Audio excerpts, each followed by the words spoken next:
This call is now being recorded.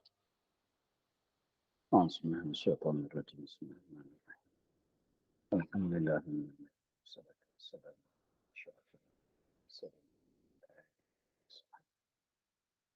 سبحانك لا علم لنا إلا ما علمتنا إنك وتب علينا إنك أنت التواب المستقيم وهداية سبح ولا قوة إلا بالله لا حول ولا قوة إلا بالله لا حول ولا قوة إلا بالله اللهم فلن تتمك وتب علينا إنك وهداية رب اشرح لنا صدرنا ويسر لنا قال الشيخ المسلم وعنا بعلوم دار الإسكان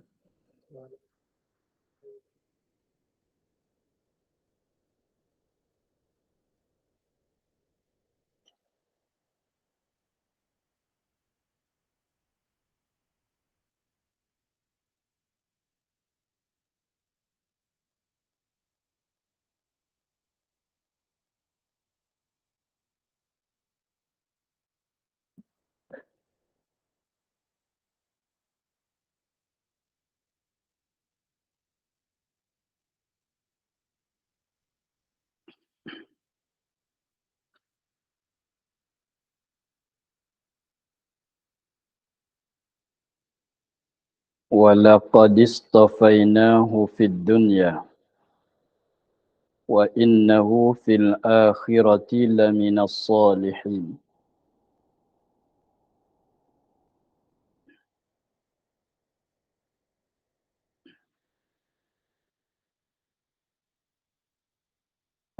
kita ulang balik sikit pada ayat sebelum pada ni. Pada katanya wa man yarghabu an millati Ibrahim illa man safiha nafsah.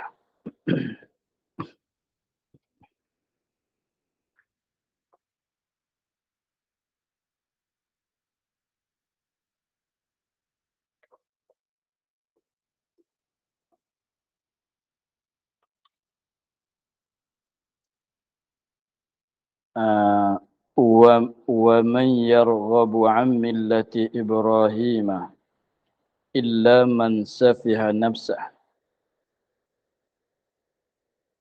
Dan tiada seorang yang benci daripada agama Nabi Ibrahim itu.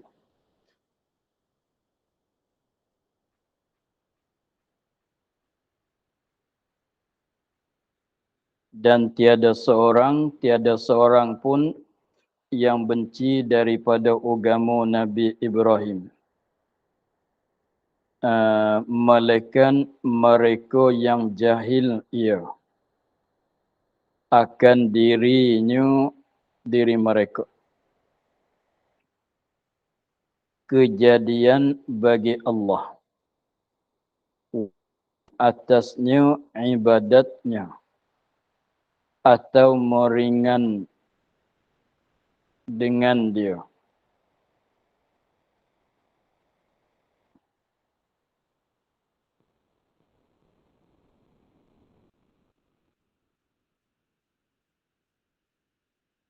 Atau menghinakan dia.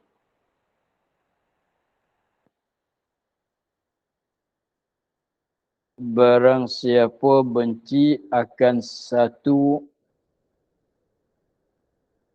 yang tiada patut dibenci, maka sungguhnya melintang dirinya bagi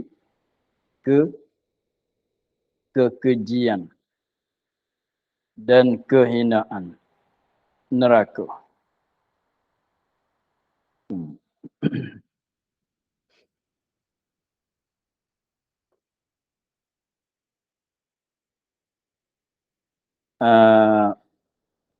Katanya wa man yarghabu an millati Ibrahim illa man safiha nafsah.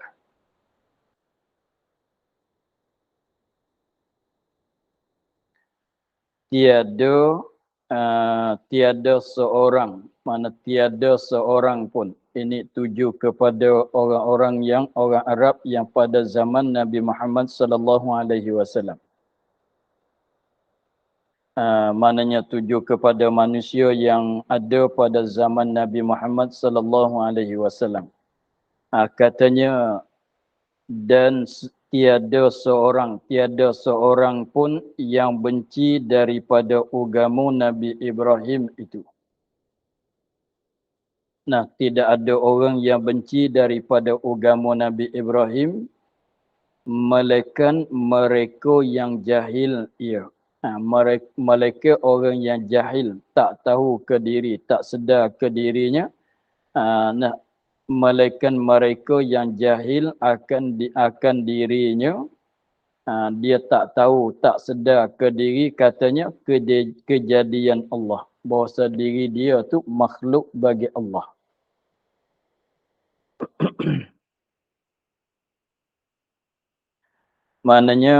Maksudnya sepatutnya nisbah bagi orang yang pada zaman Nabi Muhammad sallallahu alaihi wasallam ialah terdiri daripada orang musyrikin dan orang Yahudi dan juganya orang Nasrani. Maka kesemuanya daripada keturunan Nabi Ibrahim kesemua. Sebab orang Arab ialah keturunan Nabi Ibrahim melalui Nabi Ismail. Mereka kenal Nabi Ibrahim. Dan dan golongan Yahudi dan Nasrani yang ialah ahlul kitab. Mereka pun kenal akan Nabi Ibrahim. Sebab mereka pun anak cucu Nabi Ibrahim juga melalui Nabi Ishak Yaqub. Sebab Banu Israel ialah anak cucu Nabi Yaqub. Nabi Yaqub tu anak bagi Nabi Ishak, anak bagi Nabi Ibrahim. Jadi pendeknya manusia pada zaman itu yang ada pada zaman Nabi, semua mereka kenal Nabi Ibrahim tu siapa. Mereka kenal Nabi Ibrahim tu siapa.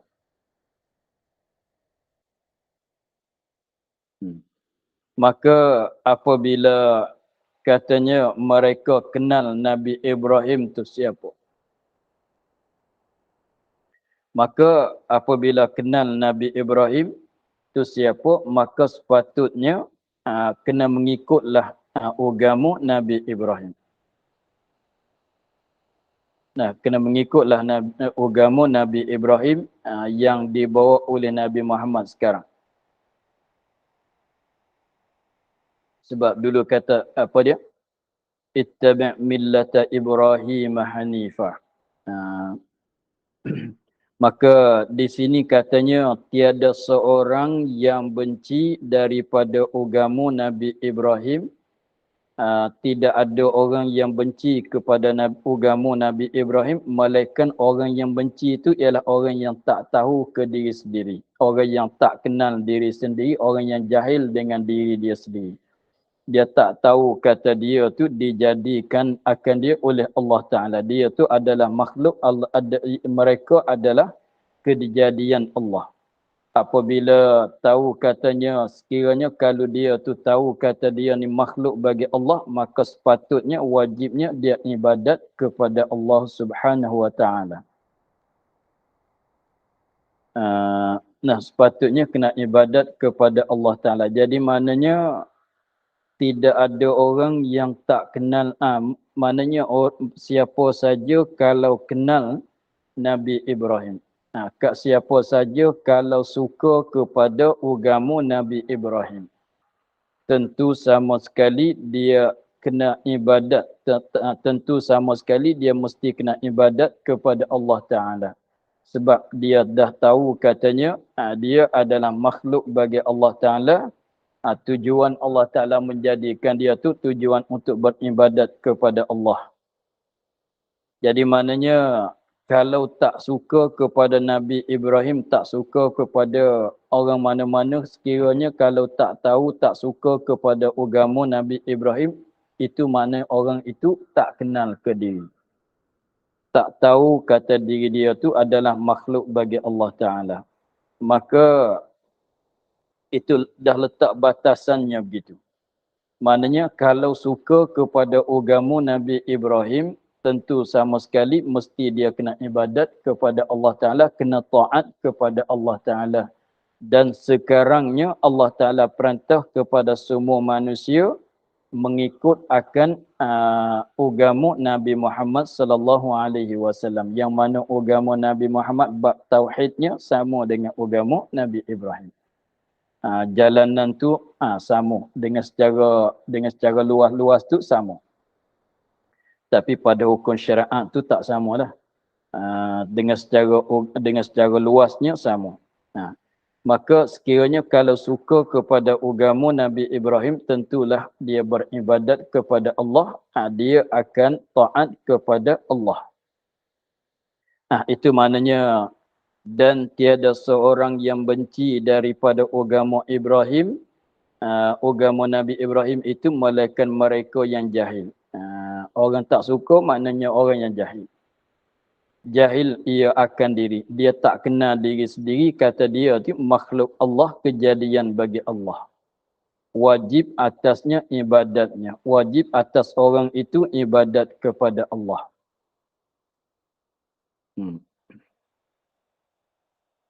Atau meringan atas pada jahil. Atas pada jahil. Maknanya tiada seorang yang benci daripada agama Nabi Ibrahim melainkan orang yang meringankan dengan dia, dengan Allah. Tak mengamati dengan Allah. Atau menghinakan dia kan Allah.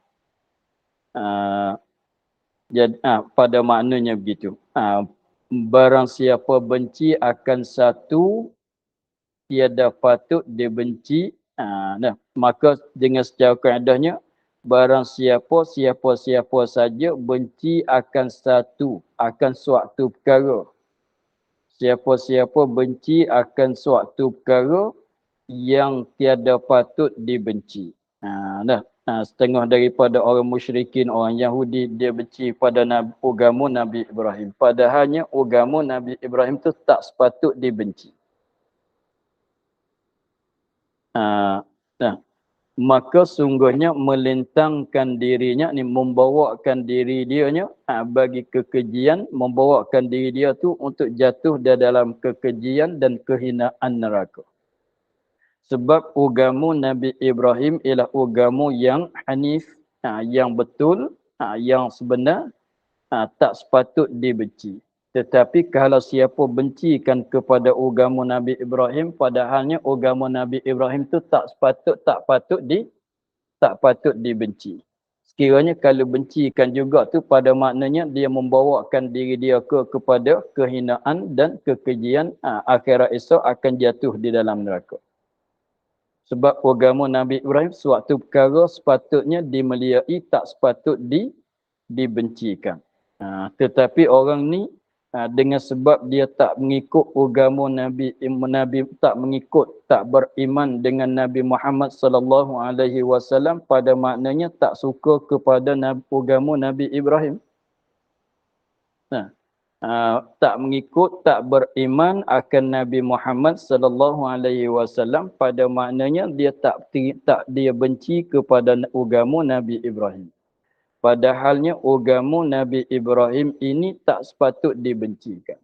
Sekiranya kalau benci kepada agama Nabi Ibrahim, maka orang tu membawakan diri dia tu jatuh ke dalam kehinaan dan kekejian neraka. Jadi hujung jatuhnya akan masuk ke dalam neraka dengan sebab tak suka kepada agama Nabi Ibrahim yang tak sepatut dibencikan. Lagi pulanya agama Nabi Ibrahim dengan agama Nabi Muhammad itu adalah yang satu saja. Cumanya berbeza pada syarak-syarak hukum, setengah-setengah hukum syarak. Maka Lalu tu dikatakan walaqad istafainahu fid dunya wa innahu laminas salihin. Dan sungguhnya telah kami pilih akan dia, akan Nabi Ibrahim pada dunia dengan jadi rasul dan khalil. Apa makna khalil? Kekasih kami, kekasih Allah. Kenapa kamu benci kepada agama Nabi Ibrahim? Kenapa kau tak ikut agama Nabi Ibrahim? Padahal Nabi Ibrahim tu Allah Ta'ala memilihkan Nabi Ibrahim pada dunia untuk jadi rasul dan untuk jadi khalil. Jadi tak sepatut dibencilah. Tengok peringkat Nabi Ibrahim tu macam mana. Sakat manakah peringkat Nabi Ibrahim? Nabi Ibrahim ni tilik pada bab dunia, tilik kepada negeri dunia. Allah Ta'ala pilih dia untuk jadi rasul. Pada dunia juga Allah Ta'ala pilih dia jadi kekasih bagi Allah. Itu pada dunia. Wa innahu fil akhirati laminas salihin. Dan bahwasanya Nabi Ibrahim pada akhirat pula, pada akhirat itu daripada golongan orang-orang yang soleh. Masuk dari tergolong dalam golongan orang-orang yang soleh. Apa makna orang yang soleh yang dimaksud di sini? Yang bagi mereka itu, yang ada, yang dapat bagi mereka itu darajah yang ula. Apa makna ula? Yang tinggi. Dalam syurga nanti. Jadi Nabi Ibrahim kita tengok kepada peringkat dia, nisbah pada dunia Allah Ta'ala pilih dia untuk jadi rasul. Allah Ta'ala ambil dia jadi rasul, pilih dia untuk jadi seorang rasul. Dan Allah Ta'ala pilih dia jadi khalil, jadi kekasih bagi Allah. Itu peringkat yang tinggi yang Allah Ta'ala bagi kepada Nabi Ibrahim pada dunia. Dan pada akhirat pula Allah Ta'ala katanya Nabi Ibrahim ni setengah daripada orang-orang yang soleh, mana orang yang dapat peringkat yang tinggi di dalam akhirat esok. Maka begitulah kehebatan Nabi Ibrahim alaihissalam. Maka tak sepatut kalau benci kepada agama Nabi Ibrahim. Itu maksudnya. Sebab itulah katanya orang yang benci kepada agama Nabi Ibrahim tu tak lain tak bukan orang yang jahil. Orang yang benci kepada agama Nabi Ibrahim tak lain tak bukan orang yang jahil ke diri sendiri, ataunya orang tu buat hina kepada Nabi Ibrahim atau menghina kepada Allah. Orang yang meringan kepada Nabi Ibrahim, meringan kepada Allah, tak mengamati kepada Allah. Orang tu. Kenapa? Sebabnya Nabi Ibrahim tilik pada dunia, dia Rasul, Allah Ta'ala pilih jadi Rasul, Allah Ta'ala pilih jadi Khalil. Pada akhirat, setengah daripada orang-orang yang dapat peringkat yang tinggi dalam syurga di akhirat esok. Kenapa? Tak sepatutlah dia benci. Gitu. Tak sepatutlah benci kepada agama Nabi Ibrahim, tak sepatut meringankan dengan agama Nabi Ibrahim, dan tak sepatutlah menghinakan dengan agama Nabi Ibrahim. Patut nak melia kepada agama Nabi Ibrahim ialah mengikutlah, berimanlah dengan Nabi Muhammad sallallahu alaihi wasallam sebab asalnya satu. Gitu. Habis ceritanya. Ini masuk cerita lain pula.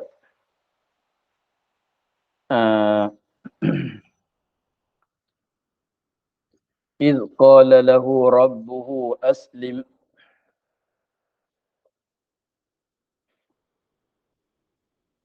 إذ قال له ربه أسلم قال أسلمت لرب العالمين. Ini masuk cerita lain pula. إذ قال له ربه, ketika berkata baginya, bagi Nabi Ibrahim, oleh Tuhannya, Allah Ta'ala perintah kepada Nabi Ibrahim. Berkata tu mana merintah, perintahlah, arahlah.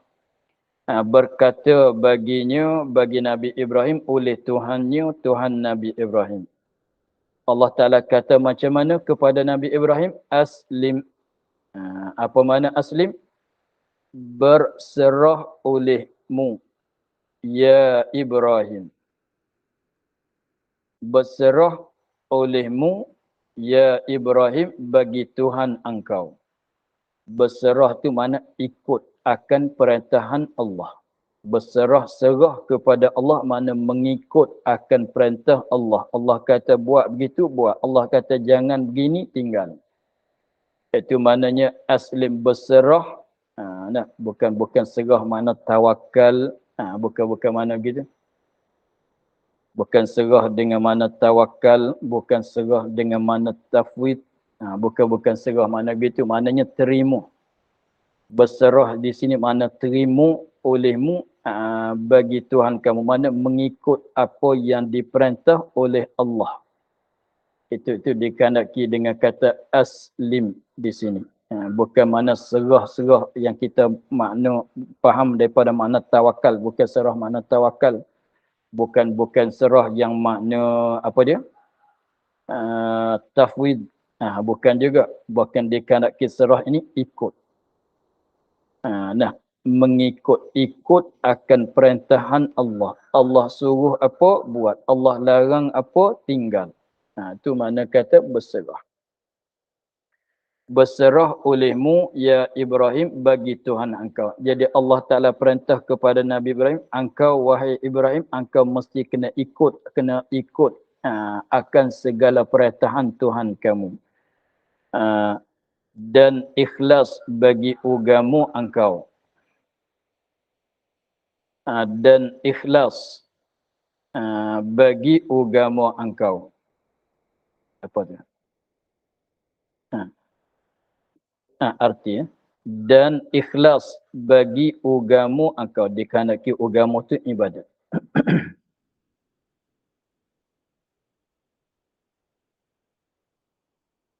Dikandaki agama tu maknanya ibadat.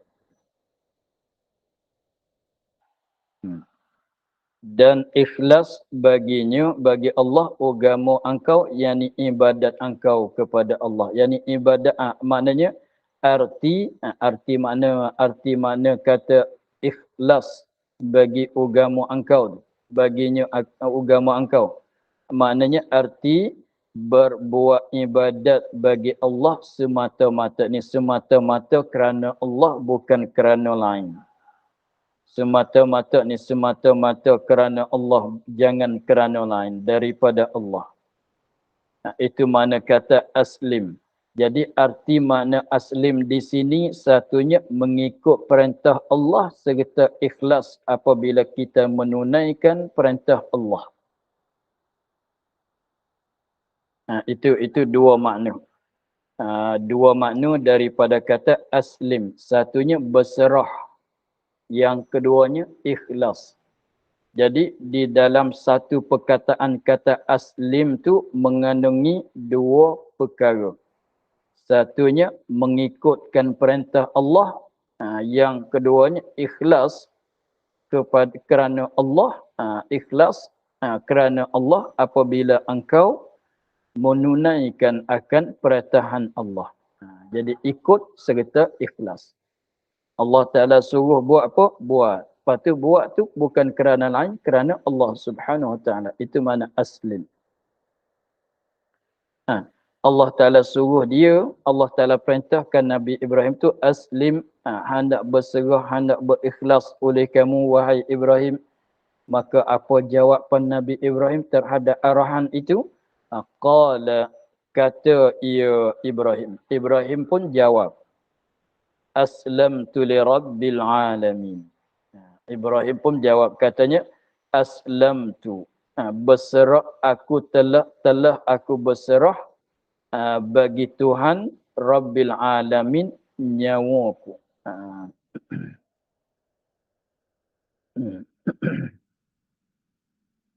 Nabi Ibrahim maknanya terimalah. Terimakan akan perintahan itu dengan kata aku serahkan segala-gala kepada Tuhan dia. Mana ikut perintahan Allah.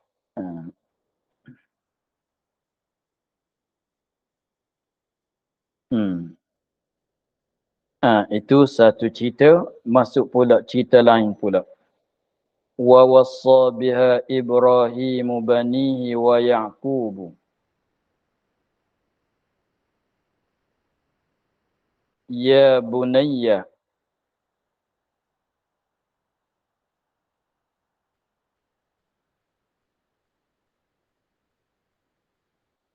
Baca ni.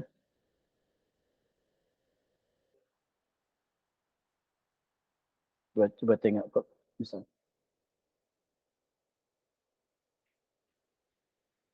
Wa wassa biha Ibrahim banihi wa Ya'qub.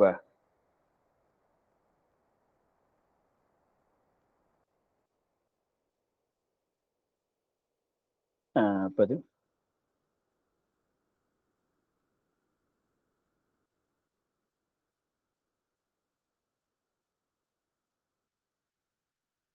Tak qiraah kita baca macam ni.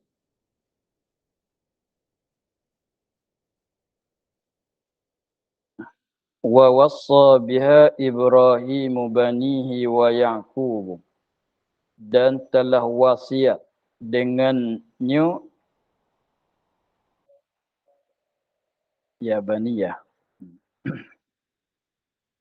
Wa wassa biha Ibrahim dan mewasiat dan telah wasiat dengan dia dengannya dengan apa? Agama Islam. Jadi mewasiat dengan agama Islam.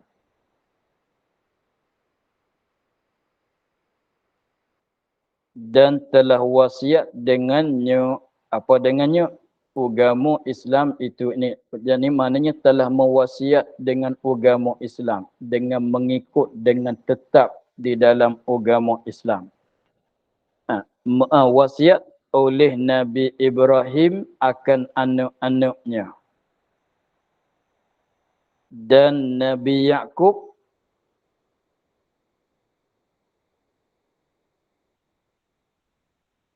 dan Nabi Ya'qub. Jadi maknanya Nabi Ya'qub ada wasiat juga kepada anak-anaknya. Jadi maksudnya nak cerita begini. Nabi Ibrahim dekat-dekat nak mati, dia wasiat kepada anak-anaknya dan begitu juga Nabi Ya'qub mewasiat kepada anak-anaknya. Bukan makna kata Nabi Ibrahim wasiat kepada anak dan wasiat kepada Nabi Ya'qub. Bukan gitu. Sebab Nabi Ya'qub ni cucu bagi Nabi Ibrahim. Jadi Nabi Ibrahim mewasiat kepada anak-anak Nabi Ibrahim, Nabi Ya'qub ikut. Nabi Ya'qub ikut mana Nabi Ya'qub pun mewasiat kepada anak-anak bagi Nabi Ya'qub.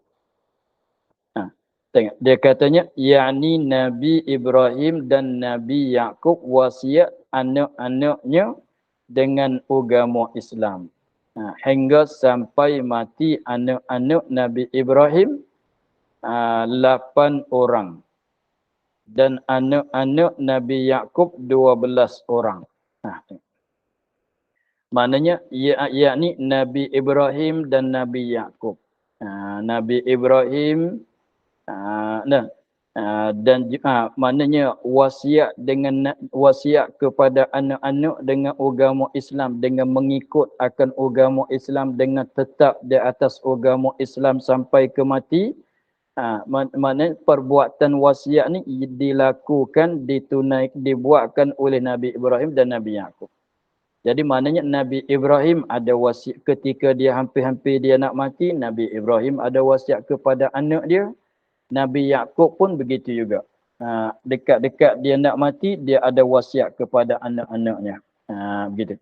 Itu maknanya yakni Nabi Ibrahim dan Nabi Ya'qub, kedua-dua nabi ini wasiat oleh kedua, wasiat masing-masing lah, wasiat oleh kedua anak-anaknya dengan agama Islam. Dengan agama Islam, dengan mengikut, dengan tetap dalam agama Islam.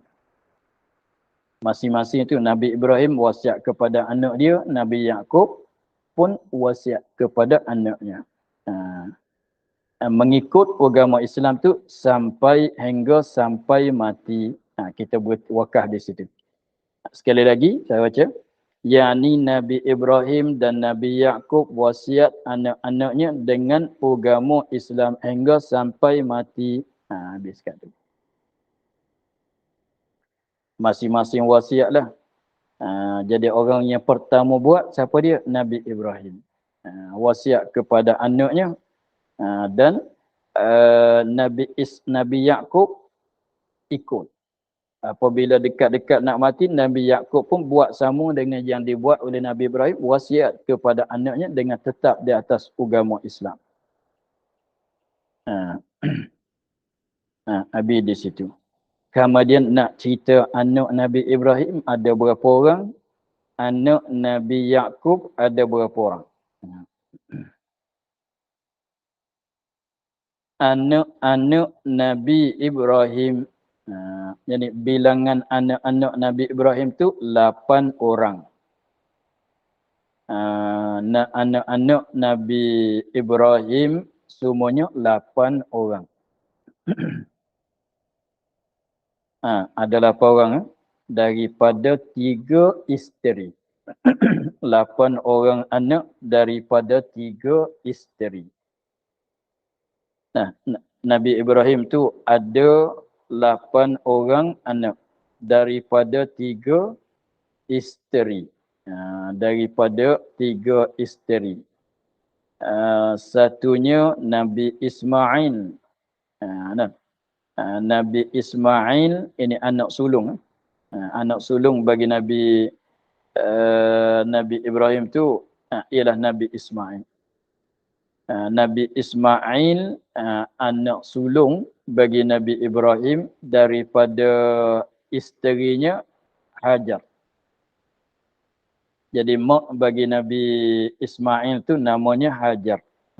Isteri bagi Nabi Ibrahim namanya Hajar, dapat anaknya ialah Nabi Ismail. Yang ni lah pindah kepada Mekah. Lepas tu yang keduanya Ishak. Ishak daripada maknya nama Sarah. Ishak daripada maknya nama Sarah.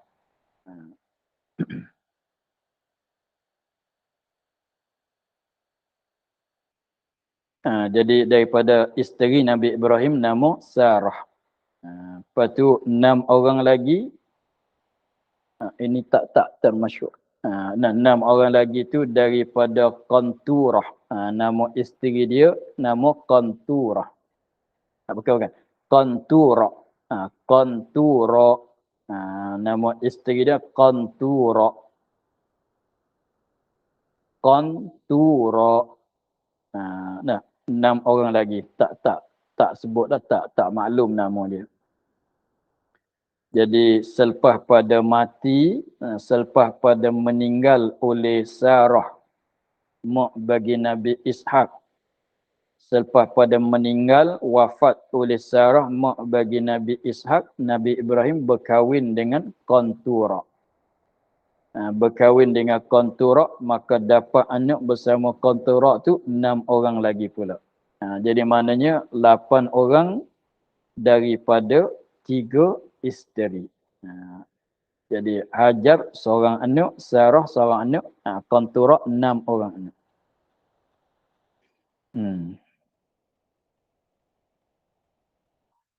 Dan Nabi anak-anak Nabi Yaqub 12 orang daripada 2 isteri. Daripada 2 isteri. 10 orang 1 mak, 2 orang 1 mak. Jadi yang kita maklumnya Nabi Yusuf dan Belyamin. Setengah daripada anak Nabi Yaqubnya ialah Nabi Yusuf, lepas tu Belyamin. Nabi Yusuf dan Belyamin ni seibu sebapa. Maknanya bapa Nabi Yaqub, maknya 1 mak. Nabi Yusuf dengan Belyamin, Benyamin dengan Benyamin itu 1 mak. Lepas tu 10 orang lagi sebelum pada Nabi Yusuf. Jadi maknanya dengan mak Nabi Yusuf ni 2 orang lah. Nabi Yusuf yang pertama, lepas tu Benyamin tu adik dia. Benyamin adik bagi Nabi Yusuf. Isteri lain. Lepas tu 10 orang tu daripada Lawi, apa dia lagi? Yahuza, Lawi, Syamun, Rubin, banyak lagi lah. Saya pun tak hafal sangat. Jadi 10 orang lagi tu nama Yahuza, dan setengah tu nama Yahuza, setengah tu nama Lawi, setengah tu nama Syamun, Rubin, apa lagi tak nak ingat. Yang itu 10 orang lagi itu mak lain dengan Nabi Yusuf dan Benyamin. Yang bawa, yang dalam kisahnya bawa Nabi Ibrahim, Nabi Yusuf nak bunuh tu mak lain-lain. Dia mak lain. Maknanya abang-abang dia semualah.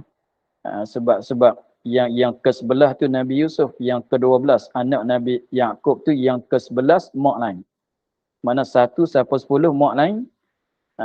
Mana apa dia? 11, 12 ni mak lain. Yang ke-11 anak yang ke-11 tu Nabi Yusuf, anak yang ke-12 Benyamin. Lepas tu yang bawa katanya saudara-saudara Nabi Yusuf yang bawa Nabi Yusuf nak bunuh, tak jadi bunuh, buang dalam telaga, dalam perigi tu, itu mak lain. Nama Lawi, nama Yahuza, nama Syamun, nama Rubin. Lepas tu mengikut setengah katanya yang keturunan Yahuza ni lah jadi orang Yahudi. Sebab Banu Israel anak cucu Nabi Yaqub, Israel tu Nabi Yaqub.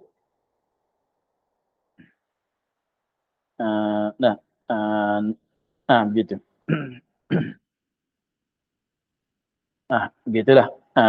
Katanya anak Nabi Ibrahim semuanya 8 orang dan anak Nabi Yaqub 12 orang. Jadi Nabi Ibrahim dekat-dekat, hampir-hampir dekat-dekat dia nak meninggal, dia wasiat kepada anak dia. Dan Nabi Yaqub wasiat kepada anak dia juga. Apa wasiatan dia? Ni baru nak cerita wasiat, perkataan wasiat. Ya baniyah, innallaha astafa lakumuddina fala tamutunna illa wa antum muslimun. Ini perkataan wasiat. Ini perkataan wasiat yang diwasiat oleh Nabi Ibrahim kepada anak-anaknya dan diwasiat oleh Nabi Yaqub kepada anak-anaknya. Ini perkataan wasiat. Apa wasiatan itu? Ya baniya innallaha astafa lakumuddin fala tamutunna illa wa antum muslimun. Ya baniya, hei anak-anakku. Baniya jamak. Ya baniya, hei anak-anakku. Banina asalnya. Hei anak-anakku. Innallaha astafa lakumuddin, bahwasanya Allah Ta'ala telah pilih bagi kamu itu agama Islam. Nabi Ibrahim kata, wahai anak-anakku, dengarlah bahwasanya Allah Ta'ala telah pilih untuk kamu akan agama Islam, untuk kamu tetap di atasnya. Fala tamutunna illa wa antum muslimun, maka jangan kamu mati melainkan kamu itu Islam sekalian. Maknanya jangan kamu mati melainkan kamu itu beragama Islam. Maknanya jangan mati dalam agama lain, mesti mati dalam agama Islam. Tapi kalau kita tengok pada zahir tu kata jangan kamu mati, boleh ke nak larang mati? Boleh ke nak larang mati? Mati tak mati ni bukan kuasaan kita manusia kan. Mati tak mati ni bukan kekuasaan kita manusia. Lepas tu kata jangan kamu mati melainkan kamu Islam sekalian. Maknanya tegah ia, larang ia daripada tinggal agama Islam, dan suruh ia dengan tetap atasnya, atas Islam hingga mati. Begitu. Maksud kata jangan mati kamu, jangan kamu mati, melainkan kamu itu Islam sekalian. Bukan maksudnya jangan mati, tak boleh nak larang mati. Maksudnya tegah larang tinggal agama Islam. Mana kamu jangan tinggal agama Islam, kamu mesti tetap di atas agama Islam. Itu maksudnya. Itu maksud dengan kata bahawa jangan kamu mati, melainkan kamu itu Islam. Melainkan kamu orang-orang Islam. Maknanya kamu jangan tinggal akan agama Islam. Kamu mesti kena tetap di atas agama Islam sehingga mati. Itu maksudnya begitu. Tak ada maksud katanya kamu tak boleh nak mati. Macam mana pula mati tak mati itu bukan kuasaan kita. Tak boleh suruh, tak boleh larang dengan mati. Kamu mesti mati, tak boleh suruh juga dengan mati. Kamu jangan mati, tak boleh larang juga dengan mati. Sebab mati tak mati bukan kerjaan kita. Bukan kekuasaan kita manusia. Bahkan itu urusan Allah Subhanahu Wa Taala. Lepas tu jangan mati kamu, melainkan kamu orang-orang Islam. Maknanya larang, tegah daripada meninggal, buang, tinggal agama Islam. Dan tutut suruh tetap di atas agama Islam. Maknanya tetaplah kamu di atas agama Islam sehingga kamu tu mati. Jangan tukar, jangan ubah sama sekali. Itulah. Itu maksudnya fala tamutunna illa wa antum muslimun. Abi itu cerita. Maka masuk cerita lain pula pada kata dan tak kala berkata Yahudi bagi Nabi Muhammad. Tiadakah engkau ketahui bahawa Yaqub hari matinya wasiat akan anaknya dengan agama Yahudi, turun ayat am kuntum syuhada. Maka untuk hari ini kita akhir pada kata dan tak kala berkata Yahudi. Kita akhir di situ, tanda di situ. Dan tak kala berkata Yahudi. Kita akan sambung di situ. Untuk hari ini sekadar itu dulu. Wallahu a'lam, alhamdulillah rabbil alamin. A'udzubillahi minasyaitonir rajim. Bismillahirrahmanirrahim. Alhamdulillah rabbil alamin wassalatu